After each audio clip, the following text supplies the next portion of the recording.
শুরুতে জানিয়ে দেব ইসরায়েল জুড়ে ক্ষেপণাস্ত্র হামলা, শহর জুড়ে বেজে উঠছে সাইরেন।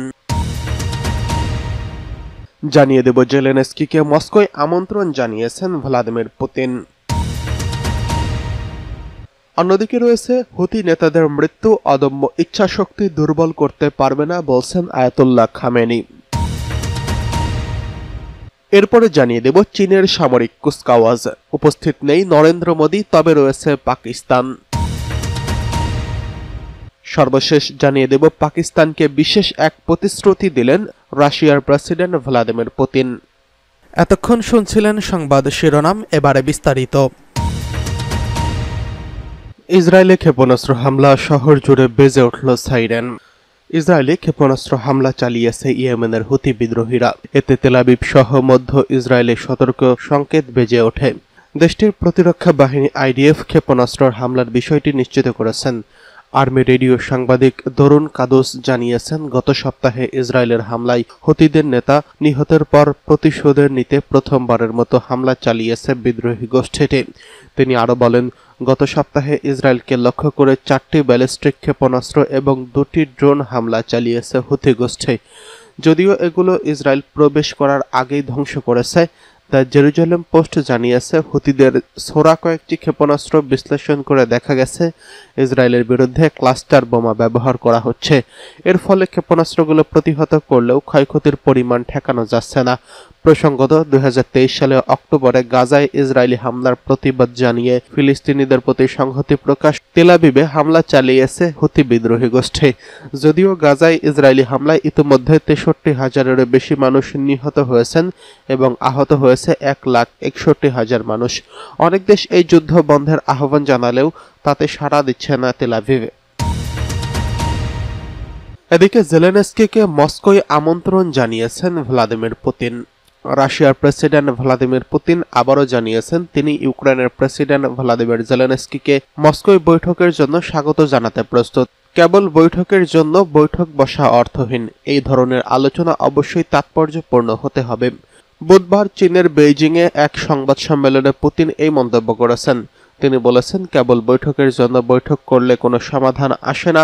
যদি বৈঠক যথাযথভাবে প্রস্তুত হয় এবং ইতিবাচক ফলাফল বয়ে আনতে পারে, তবে আমি কখনোই তা প্রত্যাখ্যান করিনি। যদিও জেলেনস্কি প্রস্তুত থাকেন, তিনি মস্কোয় আসতে পারেন এবং বৈঠক হবে। পুতিন আরও জানিয়েছেন, গত মাসে আলাস্কায় অনুষ্ঠিত রুশ মার্কিন শীর্ষ বৈঠকে মার্কিন প্রেসিডেন্ট ডোনাল্ড ট্রাম্প এই প্রথম এমন বৈঠকের প্রস্তাব দিয়েছেন। তবে ইউক্রেনীয় প্রেসিডেন্টের বৈধতা নিয়ে প্রশ্ন তোলেন তিনি। পুতিনের ভাষায় জেলেনস্কির মেয়াদ অনেক আগেই শেষ হয়ে গেছে, তার মেয়াদ বাড়ানোর কোনো সাংবিধানিক প্রক্রিয়াও ইউক্রেনে নেই। অন্যদিকে বুধবার ইন্দোনেশিয়ার পত্রিকা কম্পাসকে দেওয়া এক সাক্ষাৎকারে রুশ পররাষ্ট্রমন্ত্রী সের্গেই ল্যাভরভ জানিয়েছেন, রাশিয়ার প্রধান অগ্রাধিকার হচ্ছে শান্তিপূর্ণ সমাধানের মাধ্যমে সংকট নিরসন। এজন্য রাশিয়া নির্দিষ্ট পদক্ষেপও নিচ্ছে বলে অভিযোগ করেছেন তিনি। ল্যাভরভ আরও উল্লেখ করেন, চলতি বছরের বসন্তে রাশিয়ার উদ্যোগেই মস্কো ও কিয়েভের মধ্যে সরাসরি আলোচনায় পুনরারম্ভ করা হবে। এর ফলে তুরস্কের ইস্তাম্বুলে 3 দফা সরাসরি আলোচনা অনুষ্ঠিত হয়। এতে কিছু অগ্রগতি হয়েছে, যার মধ্যে বন্দি বিনিময় এবং নিহত সেনাদের মরদেহ ফেরত দেওয়ার বিষয়টি অন্তর্ভুক্ত।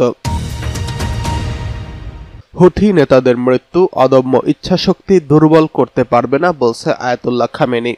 ইরানের guardians council GC secretary Ayatollah Khamenei বলেছেন, ইসরায়েলি হামলায় হুথি নেতা এবং ইয়েমেনি কর্মকর্তাদের হত্যাকাণ্ড সেই দেশের জনগণের দৃঢ় ইচ্ছাশক্তি দুর্বল করতে পারবে না। বুধবার 3রা সেপ্টেম্বর এক প্রতিবেদনে এই খবর দিয়েছে মেহর নিউজ। ইরানের জাতীয় ঐক্য সপ্তাহ ও মহানবী হযরত মুহাম্মদ সাল্লাল্লাহু আলাইহি ওয়াসাল্লামের জন্মবার্ষিকী উপলক্ষে দেওয়া এক বক্তব্যে তিনি বলেন, ইয়েমেনের বিপ্লবী জনগণের বীরত্বপূর্ণ সংগ্রাম মানব ইতিহাসের গৌরবময় অধ্যায়গুলোর একটি। তিনি আরও বলেন, সাহসী ইয়েমেনি কর্মকর্তাদের শাহাদাত তাদের জনগণের অদম্য মানসিকতা এবং প্রতিরোধকে ভাঙতে পারবে না। আয়াতুল্লাহ খামেনি জোর দিয়ে বলেন, আজকের বিশ্বে মুসলিম উম্মার ঐক্য এবং ভ্রাতৃত্ব অস্বীকার করার মতো নয়। ফিলিস্তিনের মর্মান্তিক পরিস্থিতির প্রসঙ্গ টেনে তিনি বলেন, যদি ইসলামিক উম্মাহ ঐক্যবদ্ধ থাকত, তবে গাজায় দখলদার ইসরায়েলি শাসক গোষ্ঠীর এত বর্বরতা চালাতে পারত না। তিনি অভিযোগ করেন, ইসলামী শত্রুরাই মুসলমানদের মধ্যে বিভেদ সৃষ্টির মূল প্ররোচক, যারা সর্বোচ্চ চেষ্টা করছে মুসলিম দেশগুলোর মাঝে বিভাজন তৈরি করতে। আয়াতুল্লাহ খামেনি সতর্ক করে বলেন, যে কেউ এই শয়তানি শাসনের অপরাধের মুখে নীরব থাকে সে আসলে ইসরায়েলের অপরাধে অংশীদার হচ্ছে এবং যুদ্ধ ও মানবিক আচরণ বিস্তারে অবদান রাখছে। এদিকে চীনের সামরিক কুচকাওয়াজে থাকছে না মোদি, তবে আছে পাকিস্তান। মাত্র 2 দিন আগে চীনের প্রেসিডেন্ট শি জিনপিং এবং রাশিয়ার প্রেসিডেন্ট ভ্লাদিমির পুতিনের সঙ্গে বৈঠকে বসেছিলেন ভারতের প্রধানমন্ত্রী নরেন্দ্র মোদি। তবে বুধবার চীনের সামরিক কুচকাওয়াজে উপস্থিত ছিলেন না তিনি। 3 নেতার হাসিমুখের আলাপের ছবি সোশ্যাল মিডিয়ায় ভাইরাল হয়েছিল, যাকে কেউ কেউ ওয়াশিংটনের বিকল্প একটি নতুন বিশ্ব ব্যবস্থার সূচনা হিসেবেও দেখছিলেন। তাই অনেকেরই আশা করা স্বাভাবিক ছিল মোদি আবারও শি জিনপিং ও পুতিনের সঙ্গে মঞ্চ ভাগাভাগি করবেন, কিন্তু বাস্তবতা আরও জটিল। রাশিয়ার কাছ থেকে তেল কেনা বন্ধ করতে দিল্লি অস্বীকৃতি জানানোর জন্য 25% জরিমানা সহ ভারতের উপর ডোনাল্ড ট্রাম্পের 50% শুল্ক আরোপ দিল্লি ও বেইজিংয়ের মধ্যে চলমান শান্তি আলোচনাকে আরও প্রয়োজনীয় করে তোলে। কিন্তু এশিয়ার শক্তিধর এই দুই দেশের এখনো অনেক অন্তর্নিহিত সমস্যার সমাধান বাকি রয়েছে। তাদের একে অপরের বিরুদ্ধে এখনো অনেক ক্ষেত্রে উচ্চ শুল্ক কার্যকর আছে। ভারত চীনের সঙ্গে চলমান 99 বিলিয়ন ডলার বাণিজ্য ঘাটতি সম্পর্কে সতর্ক। তিনি আরও গুরুত্বপূর্ণ বিষয় হল 2020 সালে গালওয়ান উপত্যকায় তাদের সেনাদের মধ্যে সংঘর্ষের পর ভারতের জনগণের মধ্যে চীনের বিরুদ্ধে রোষ তৈরি হয়। ফলে ভারত ও চীনের একে অপরের সামরিক শক্তির প্রশংসা করার মতো এখনো কোনো সময় আসেনি।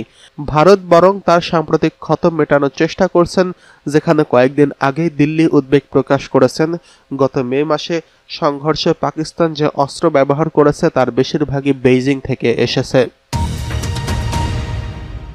এদিকে পাকিস্তানকে বিশেষ এক প্রতিশ্রুতি দিলেন রাশিয়ার প্রেসিডেন্ট ভ্লাদিমির পুতিন।